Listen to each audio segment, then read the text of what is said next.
Good afternoon, everybody. Today is Monday, January 17th, 2022. It is Martin Luther King Jr.'s birthday, the holiday of. You are watching or listening to another edition of Forward Maryland. I'm Bill Woodcock. And I'm Steve Hunt. Good afternoon, everybody. And we have the start of what I think will be a very revealing and eye-opening series of interviews today. So I think we should just skip the typical nonsense and just get right into it. Those of you who were watching and following the podcast last year, remember that we were interviewing the candidates for the 1st Congressional District. This year, with 2022's elections upon us, we have now taken to interviewing the candidates for Maryland governor in this year's elections. And so our first candidate is Democratic candidate Ashwani Jain, who we would like to welcome to the podcast. Ashwani, welcome to Forward Maryland. Thank you so much, Bill and Steve. I really appreciate the opportunity. All right, so we were just talking a little bit in the pre-show about who you are. You're certainly one of the, you would admit, publicly lesser known candidates in this year's race. Yep. Tell the viewers and listeners about who you are and why you're running. Yeah, of course. And again, I appreciate the opportunity and just to, have the conversation. So a little bit about myself, who I am and why I'm running. My name is Ashwani Jain. I use he, him pronouns. I'm a 32-year-old cancer survivor who's a son of immigrants, a product of Maryland public schools. I've been able to work in the public, private, and nonprofit sectors. And I served in the Obama White House and also in 2 different federal agencies. And at the end of the day, I'm running for governor to make our politics genuinely and sincerely more inclusive and accessible. And this idea of inclusion started back when I was 13 and diagnosed with a type of cancer. During that time, I saw a world in where I would not get to leave the 4 walls of that hospital room. I saw kids sitting right next to me lose their battles. And I found many who were making decisions for me as opposed to making them with me. And so it made me feel really depressed, hopeless, and helpless. And then I thought, okay, if I'm blessed enough to get a second chance at life, I was going to try to make it count. And luckily, I not only beat cancer, but I turned from survivor to advocate. And by getting involved in politics, I really found opportunities to connect with others who had similar struggles and really channel my pain and depression into something positive and productive. And it's that advocacy work that has now led me to run for your governor. And while I would be the nation's youngest governor, I have the experience and perspective needed to serve Maryland well. Like I said, I've worked in the public, private, and nonprofit sectors. I helped manage the political appointee process in the Obama White House. I worked to get over 400,000 Marylanders access to healthcare when I was at the U.S. Department of Health and Human Services.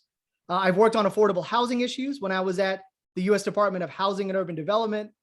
And I helped get the NIH and the FDA billions of dollars when I was then Vice President Biden's director of a program called the Cancer Moonshot.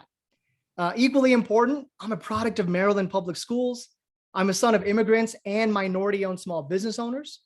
And I'm a cancer survivor who knows what it feels like to be written off or have others make decisions for me instead of with me. And that's precisely why I'm not waiting until this election is over to be inclusive. We already created the very first 100% volunteer run, crowdsourced statewide campaign in the United States. All of our events are free. I'm personally in a different county every day, connecting one-on-one with voters through my mobile campaign offices. And since January of last year, I shared over 150 detailed policies on my website. I know some of which we'll get into tonight, but all of them were created in partnership with residents who are going to be impacted by those policies. Because at the end of the day, I think decisions about us should not be made without us. And so again, I really appreciate the opportunity and I'm looking forward to the conversation. Thank you, Ashwani. Your energy and your story are both amazing. And so thank you for sharing that with us. And a quick check of a listing of the ages of the governors in the United States does reveal that you would indeed be the youngest elected governor, the only governor who would be elected in the decade of the 80s.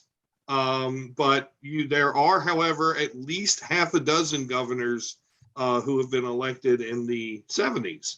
ranging from Christy Whitmer or Gretchen Whitmer to Christy Noem, who, first one is good, second one not so much, to the governor of Kentucky, Andy Beshear, is currently the youngest governor at 45. So you'd have him beat by a little bit.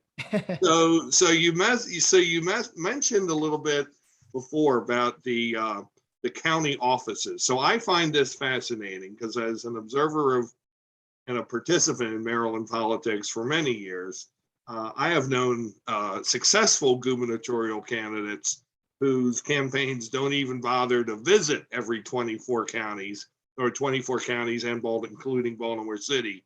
Yet you have an office in each one of those. Tell me more about that.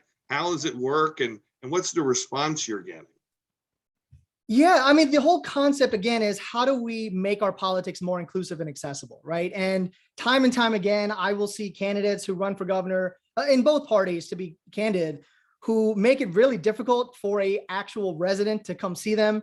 They'll usually have maybe one or two physical campaign offices that are very inaccessible if you live not in the Baltimore area, not in the Montgomery County or Prince George's County area. And it just, politics in general can be seen by some as intimidating, as kind of an insider's game. And so I wanted to kind of change that narrative and do more than just empty rhetoric. And so that's why I decided to create what I'm calling a mobile campaign office since last year, where it's literally me in a car. People can see my schedule publicly on my website. And consistently, I'm in a different county at a same public park where I'll have office hours. People can very informally, very casually come to see me, bring up their questions, their concerns. We can have a conversation. And then the remainder of that day, I remain in that county to personally go door to door and canvass with my volunteers or, have other meetings. But really the idea is, again, how do we remain consistent in each county? How do we make sure that anyone can always find me and they know exactly where I'm going to be at? And how do we make sure that people can talk to their representatives or candidates in a very casual and informal manner? That's incredible. I really love that concept. That's a great way to get out to the rank and file and the grassroots and understand what's on Mr. and Mrs. Maryland's minds. Well, I'm going to ask, in terms of the whole insider-outsider game, I'm going to ask probably the most insidery question that I could ask, which unfortunately it's the necessary evil. How you doing fundraising wise? There was just a deadline that just passed by, and I'm imagining that you have probably understand that there are other candidates in the race with greater capabilities than you. So I know not being the biggest doesn't necessarily mean you can't be the best, but are you satisfied with how you're proceeding on the fundraising train so far? Absolutely. And we're going to actually share, obviously the full report will come out publicly Wednesday, but I am very proud to announce, and I can probably say this very confidently, that we did not raise the most money. And I'm proud to say that because what we focused on instead of raising the most money is recruiting the most volunteers and having one-on-one conversations with voters.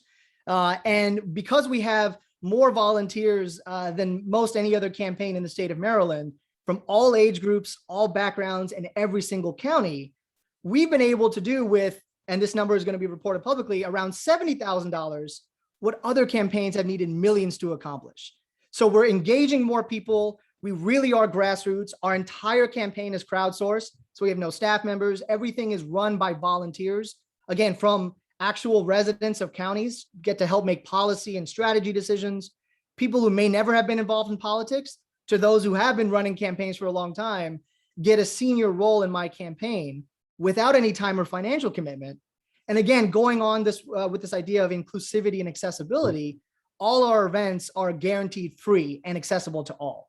And so we're trying to change the way campaigns are run. And so far, for me as a relatively unknown candidate compared to some of the others, the fact that we already have more volunteers, a better voter outreach operation, and more detailed policies, including how to pay for those policies on my website that we posted a year ago, I think those are the ways that we're not only going to win, but honestly transform how people think about campaigns. Hey, Bill, if I could just jump in here real quick, Sure thing. just a quick follow-up, if I may, Ashwani. This whole idea of crowdsourcing, obviously, a lot of people who listen to this podcast are used to the traditional means by which you build a campaign apparatus, fundraise, all that. And I think it would just be interesting if you could just take a little bit of time and just take us inside this, I call it a 21st century means by which to power a campaign, because I think not a lot of folks understand how crowdsourcing works, and certainly how you can bring it into the political process, into campaigning. Yeah, absolutely. So, this started with the idea that there's some towns and cities throughout America that have used participatory budgeting. And so that is essentially opening up the budgeting process at a very local level to residents so that they can actually have a say in, okay, what are the budgets that are proposed? What are we cutting? What are we expanding? How are we using those funds? So kind of, growing up as a student of politics, I kind of saw some of those cities doing these things. And then I thought, okay, well, it's never been done before on a campaign, and a statewide campaign at that. Why don't we try it out? Because again, I want to move beyond the talking points. So instead of going to paid consultants to figure out, policies and strategy decisions, which is how normal governor campaigns are run, I thought, okay, who knows better than actual residents who are going to be impacted by those policies, who live every single day in every part of the state, and who are going to be left to pick up the pieces one way or the other on the policies that a governor will put in the budget and enforce once the state legislature passes. And so with that understanding, I said, okay, now this is a good idea. This is a more sincere idea. It allows strategically for more people to get involved and feel like they actually have a seat at the table.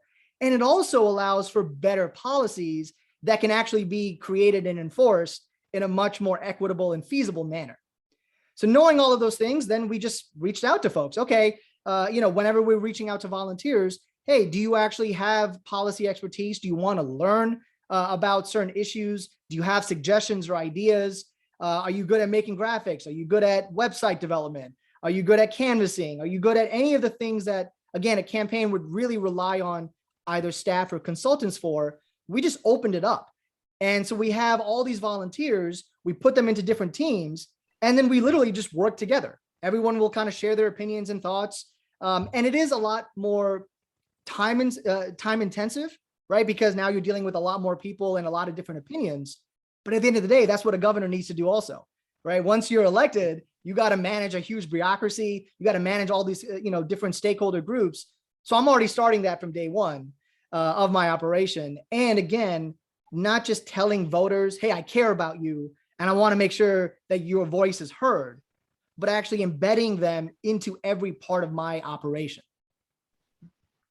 And I would hope that this would also be emblematic of how you would manage your administration in a more participative sort of democracy, whereas the Maryland governor's seat is generally known as one of the strongest executives in the nation.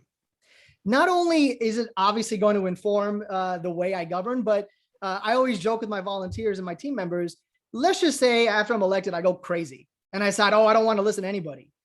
It's physically impossible for me to not include residents because they're, again, every part of my operation, everything that you see, even the Zoom background that you're looking at right now, the website that you look at, everything that's a part of my operation was literally created by residents and volunteers. And so again, by embedding them in the fabric, I'm hoping to also prove to them not only my sincerity and my genuine care for including more people, but I'm also making sure that you can hold me accountable in a way that maybe other candidates and other elected officials would not be able to be held accountable. It's definitely different and very refreshing to hear, Ashwani. I'm looking forward to see how that proceeds as the months go on. But let me turn it over to Steve for a few questions on the policy stand.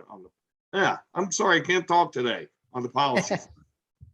Well, thank you, Bill, and again, thank you, Ashwani, for joining us. We really appreciate this. So my first question is this.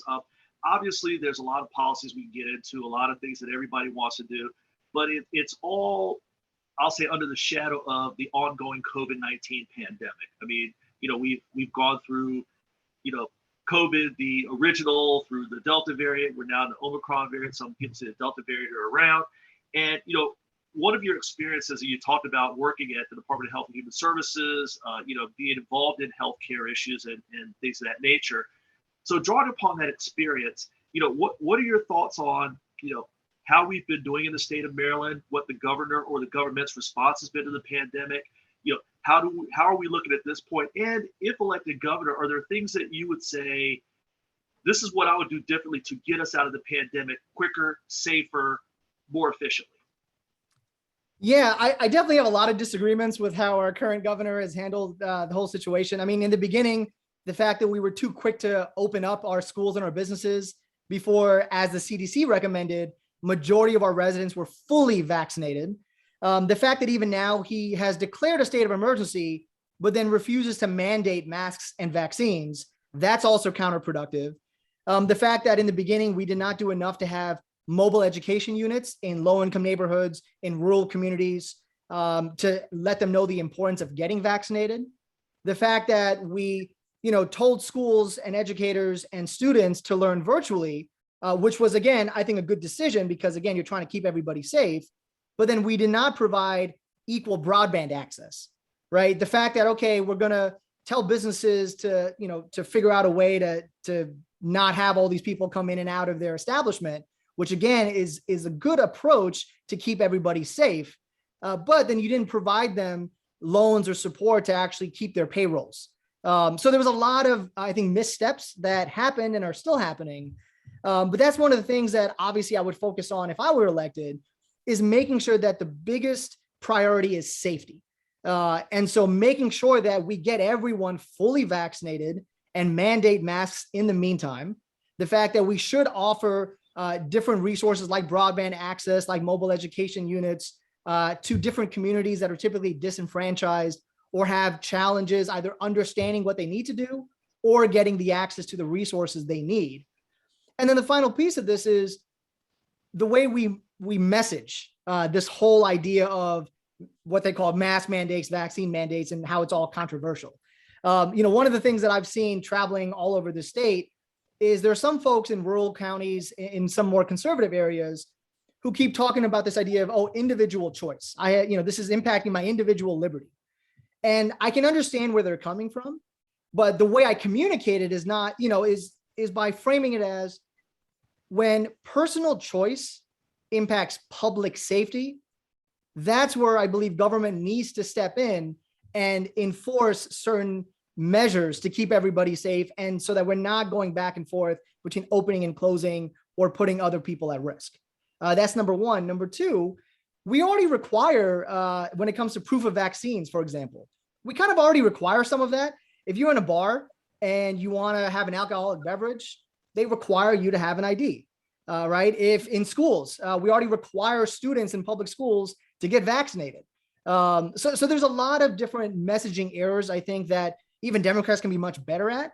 But that's kind of the way I'm communicating the issue. And that's kind of how I would approach these kinds of things that happen. And the final thing that I'll say, not to drag on the issue, is I want to make sure we're prepared for the future. So God forbid something like this ever happens again after COVID is over with, when we're all hoping that it's over very soon. But making sure we have a playbook in place so that we're building coalitions between the public, private, and nonprofit sectors, making sure we do an audit of all of our hospitals to see, okay, what went wrong? What did you not have? What can we make sure we're putting into place? Making sure we're doing a better job of mobilizing the National Guard to help expand capacity and train them, and have a better tracking system of that. I think those are all ways that we can embed in our state, in our state government, that we don't have these same issues over and over again. No, I appreciate that. And by the way, you answered my follow-up question before I got a chance to ask it. I was going to ask about, those who are hesitant towards vaccination or towards masking. Maryland is obviously a better state than many, or I would even argue most, but, there's certainly the so-called reopened people who wanted to bust everything, open quickly, and obviously folks who are resistant to mask mandates and vaccinations. So I think you're absolutely right. Communication piece of that, even as Democrats, could have been and could still be much better. So I appreciate you touching on that. Next question I want to ask you, just from a standpoint of just your story, and as amazing as some might find that you're, the whopping age of 32, running for governor. You were even younger when you ran for office in 2018. And you ran in a field that was even more crowded than this one. I think it was 32 or 33. It was the Indy 500. Yeah. So, massive number of people running. You finished in the top 10. I think that surprised a lot of people that you finished so strongly. And so, are there lessons learned from that campaign that you bring with you to this particular campaign? I don't know if you crowdsourced last time or not, but just some of the things that, from a strategic standpoint, not to get into your campaign strategy and, show your cards here, but just things that you learned from that experience that you bring with you on an even bigger stage, which is running for governor. Yeah, I love to answer that. And again, I'm happy to show all my cards because, again, I want to make sure that everything about what I'm doing is transparent because I have nothing to hide. And I think that's how all campaigns should operate. And there's a way to do it. And we're hopefully creating that framework. But just for context, going back to your question. So I ran for the first time in 2018 for one of the 4 at-large seats on the Montgomery County Council, which is where I'm from. And yes, in that primary, I was one of 33 Democrats that run. So when people say now, oh, you're one of 10 Democrats running, it must be a lot. I'm like, well, it's better than 33. So this is actually much easier from that standpoint. But, elephant in the room, I lost. But I will say, as the youngest in that race, the fact that I not only beat 25 older, more experienced and great candidates, the fact that I was also one of only 4 out of the 33 to earn the endorsements of the SIU Local 500, the fact that I had the second highest local donations of all the candidates, and the fact that I was actually the only person in the entire state of Maryland's primary, and that time we also had a governor's race and a couple congressional races, to actually earn Joe Biden's endorsement. I think that proved that the message that I had of including more people in the process, the fact that I was still focused on really specific policies, and that I was focused on expanding the electorate by going into neighborhoods that are not the super voters, that typically may not vote in every election cycle. The fact that I was doing those strategies proved to me that it worked. And those are the same strategies that I'm applying now in my campaign for governor. But I'm obviously taking it to the next level by making it fully crowdsourced and obviously just a much bigger scale. Well, and it was an impressive race. I mean, how many people got elected in that, Ashwani? So of the 33, four got elected. Okay. So I was in the top 25 percentile of in terms of the election. Yeah, so you didn't miss by much, and we in Howard County like to think that our Democratic Party is all that in a bag of chips, but having been involved with Montgomery County politics in the past, it's Byzantine. I mean, people run to be the vice chair of a precinct. Mm-hmm. So, for a first-time candidate running in that environment, county-wide, I might add, you did quite well. Yeah, thank you. I appreciate it. And again, all the credit goes to the team and the volunteers, just like everything else, right? I mean, the fact that you're able to mobilize people, and this is true for any campaign, right? And the fact that no one should forget that candidates don't win by themselves. Even if you are running a traditional campaign, you do not win by yourself. You win because of your volunteers and your team members. And so I was very fortunate then, and I'm very lucky now that I've just always had a lot of great support and people who resonate with, some of the things that I'm saying. I'm going to go back to my second chair. Go ahead, Steve. I'm sorry to horn in. No worries, Bill. Thank you very much. And Ashwani, you mentioned in your race over in Montgomery County, you talked about, hey, you put all your cards on the table. You've said that several times here. You talked about how you really emphasize policy. And I got to tell you, when politicians say that, sometimes I kind of give them the side eye because I'm like, yeah, you're really an open book. Sure you are. And then I look at your Maryland Now plan, which I've got to say, and I encourage anybody listening, whether it's today or later, to look at this plan. It is as comprehensive a plan as I have seen. It is as deep a dive as I have seen, and beyond just a lot of rhetoric and things of that nature. You talk about in this plan what you want to do, the execution in terms of how you're going to get it done, and how to pay for it. So it's not just a bunch of platitudes written by a political consultant. So I was very impressed with just the detail of the plan. And you talked about it in terms of providing, relief, to Marylanders across the board, especially those at the lower scale of the income. I believe, under $400,000, families who make under $400,000 would get a lot of relief. And so it covers a wide variety of issues. I won't get into every single thing you want to do there. You can do that if you want. But because you put all your cards on the table and you talked about the pay-fors, it does raise a question that I think would come up to you. So I'm just going to ask them here. You say you're trying to give relief to folks under $400,000 a year, but in some of the pay-fors, for example, you're talking about raising the sales tax by 1.5%. One would argue or could argue that affects me everywhere I go, the grocery store, et cetera. You talk about some of the carbon and fossil fuel initiatives, whether it's coal or natural gas. Now you're talking heating and cooling. So, and then obviously the tax on tobacco. I'm not a smoker, but obviously there are people out there who still do that, and certainly it includes vaping. By the way, I'm glad that you included that. A lot of people just go after one piece of that, but not all of it. What do you say to people who might say, well, yeah, you're going to give me tax relief, but you're going to be hitting me every day with some of these other matters in terms of the pay-fors? Yeah, and I'd love to get into it. So thank you so much for talking about it. So just for a quick context, this is part of my Maryland Now plan. It has 5 different parts. Eliminate the state income tax for 95% of Marylanders. Make Maryland the first state in the nation to make public transit completely free for every resident. Legalize marijuana and expunge records. Create the nation's very first guaranteed jobs program by making the state government the employer of last resort. And then the 5th and final piece of that is imposing very specific anti-corruption measures. So that's the plan in a nutshell. Now, in terms of how to pay for some of those things. So let me kind of get into it, and it's going to address the concerns that you brought up. So for the first part, eliminating the state income tax for 95% of Marylanders. It's obviously taking away a large chunk of our revenue, but the way I'm going to pay for it and the reason why I think it's still going to help Marylanders is as follows. So when you eliminate the personal income tax for anyone who makes less than $400,000, so that's about 95% of Marylanders, about 2.9 million residents, you're going to save an average individual Marylander about $2,000 a year. You're going to increase their take-home pay and their disposable income. And in doing so, you're going to allow more people to afford and retire in our state, and more people and businesses to move into our state. Now, when we pay for these things, when I talk about increasing the fossil fuel fee, right, modeled after a bill that was proposed in our Maryland House in 2020, and it's now reproposed right now in this session by a group called Climate Exchange, among some others.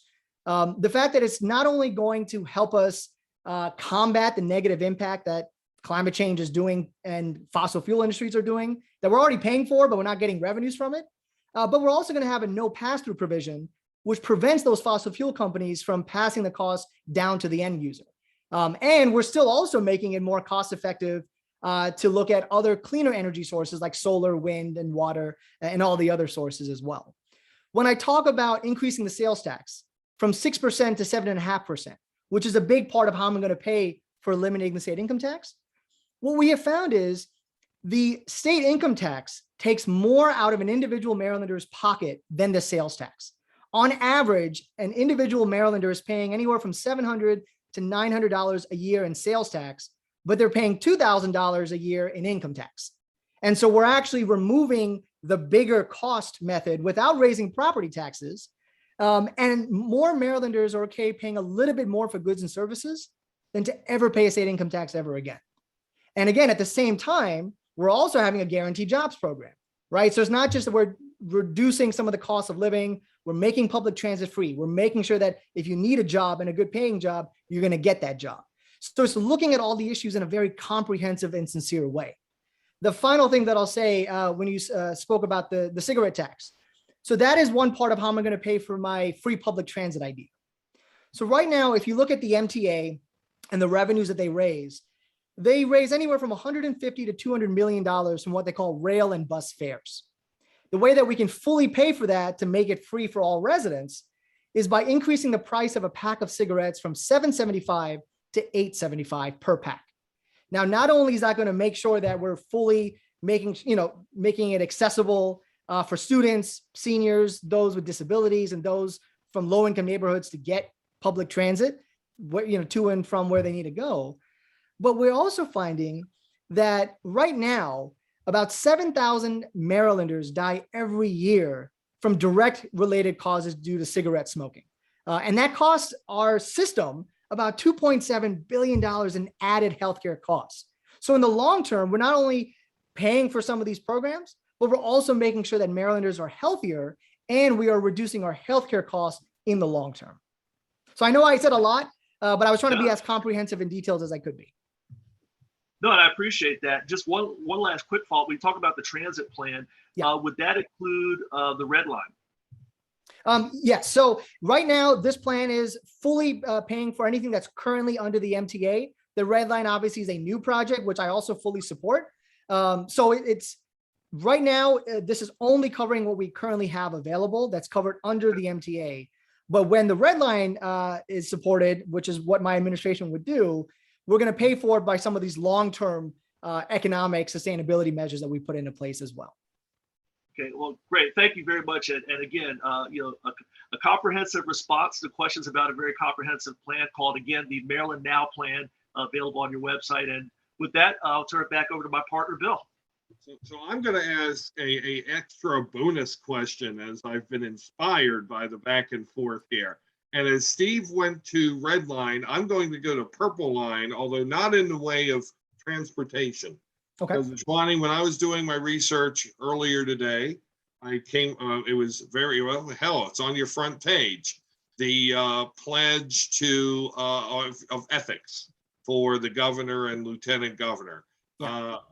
A disgustingly underreported story in media in Baltimore and Washington is how much that the entire Hogan family, from the governor on down, has been making off of the Purple Line contracts. I don't know if that this was your inspiration to come up with this platform plank, but perhaps you would like to talk about that a little. Yeah, so I would say I can't say that it was fully my inspiration, because this idea of anti-corruption measures, we shared it back in January of last year. And at that point, we didn't have all the disclosure information that we know now of Governor Hogan. But again, it was this idea of so many politicians on both sides of the aisle seem to be getting richer when they're in office. And they seem to be getting revenues from all these other sources. And not only, I think, does that corrupt the political process and the way in which we govern, but it also turns residents away from the process, because again, they just keep thinking, rightly so, these people are in it just for the power or for the money. And so then it allows them to not feel like they matter. It drowns out their voices, and it makes it so that these policies that keep getting passed or enforced are not actually looking out for the bottom line of an average individual Marylander or resident, regardless of where you're from. And so for that reason, there's a couple different measures that I've put in place. Number one is what I'm doing right now in my campaign. The fact that I'm the only candidate that guarantees and commits that every single event I host is completely free, open to the press, accessible to all. In addition to the fact that we do not take any money from corporations or businesses, only individuals. And then after the election is over, the fact that I would require me as the governor, my running mate, the lieutenant governor, and anyone I appoint to run my agency, so the agency heads, from personally owning a business or stocks while they're in office. Retirement savings are exempt from that. Making sure that they're not going to be able to serve on for-profit corporate boards while in office. And we're going to also impose a 4-year lobbying ban for once they leave office. So again, it tangibly removes this profit motive out of the system. And again, of everything that I as governor can control, me, my running mate, and then anyone I appoint to run my agencies. So we're getting money out of politics, again, not just as a talking point, but as a real tangible way. And we're including more residents of all backgrounds into the fold. Mm-hmm. I think that's tremendous. And so actually, I'm gonna keep going. I was just gonna ask one more additional question. Talk a little bit about your running mate. You mentioned a little bit ask that. At the outset, but tell us more about her. She seems like a very interesting lady. Absolutely. No, I'm so honored. Her name is Latrice Hawkins Lights. I met her actually attending a Sunday service at the First Baptist Church of Highland Park in Prince George's County. We were celebrating my parents' wedding anniversary, and we were meeting with different members of the congregation, and that's how we first connected. But I told my team through the start of this selection process that I wanted to find a candidate who's like me, who's outside of the system, can really relate to the average Marylander, is a community organizer, has worked on different issues, but also has lived experiences that can really tie into some of the policies we're trying to create and enforce. And so my running mate, Latrice, she's a lifelong Marylander. She's a product of Prince George's County Public Schools. She's a juvenile type 1 diabetes survivor and a transplant recipient. And through those experiences as a patient and as a survivor, she's really worked to help others achieve physical, mental, and social stability by working with different nonprofits and organizations in the community. So she definitely understands a lot of the things that we're talking about in a very personal way, and knows how to organize people at a grassroots level.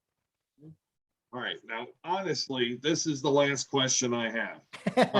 And of course, I'm going to ask this question with your address and handle in the corner of your screen. But Ashwani, for people who want to be involved with your campaign, what are the best ways for them to be involved? And hey, since you're crowdsourcing, perhaps you can mention what your current needs are right now. Absolutely. So the first thing I always want people to know is before you commit to volunteering with me, learn about me. I'm not trying to force you into anything. Go to my website, janeforgovernor.com. I have my entire resume. I have my entire lived experiences and every single policy that I want to propose in a really specific way. And then from there, we personalize the volunteer experience for any individual. I communicate one-on-one with everyone who signs up. And if you want to help make policies, if you want to help with outreach, if you want to help with communications, with making graphics and videos, we have all the opportunities available. We'll give you a senior role in the campaign. And the best part is there's zero time, zero financial commitment. It really is meant to be a partnership. So you get to help work with the potential next governor of our state and either develop and build some skills, but also help us enforce policies in the long term in a much better way. So literally what you put into it is what you get out of it. I love the concept. That sounds terrific. Ashwani, this has been a real pleasure. We have had a lot of fun today talking with you. I hope you've enjoyed this. I hope that, you let us know, how the campaign is going. We would love to have you on here again, perhaps in the focus of your having a new job. But if it doesn't work out, I have a feeling we're going to be hearing about you in Maryland politics for a long time to come. And I think that's pretty cool. Well, I'm truly honored by the opportunity. I don't take it for granted. And it's always nice to have these conversations. So I appreciate it. And yeah, I would love to be welcome back anytime. So let me know. All right. Terrific. Well, that brings us to the close of another exciting episode of Forward Maryland. Tomorrow evening will be the second of our governor series, as we will be talking with former Montgomery County and Maryland State's Attorney and Maryland Attorney General Doug Gansler. Please do not forget to subscribe to us on the Forward Maryland channel on YouTube. Like us on Facebook, and tell all your friends. For Steve Hunt, my name is Bill Woodcock. You have been watching or listening to another edition of Forward Maryland. Have a great day, everybody. Take care.